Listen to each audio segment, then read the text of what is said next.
জান দেখো রাস্তায় সোনার চুড়ি পড়ে আছে, দাঁড়াও তুমি ওটা ধরো না।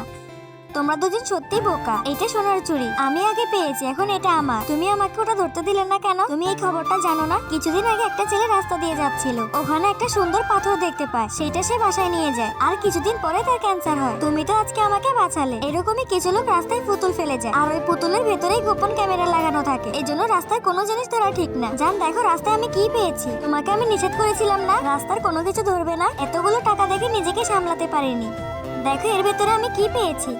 এটা সে ইচ্ছে করেই রেখেছে, আমার মনে হয় এটার মাধ্যমে কেউ কালো জাদু করেছে। আমি একজন কবিরাজকে চিনি, চলো ওইখানে যাই, সে কোনো না কোনো পথ অবশ্যই দেখা দিবে।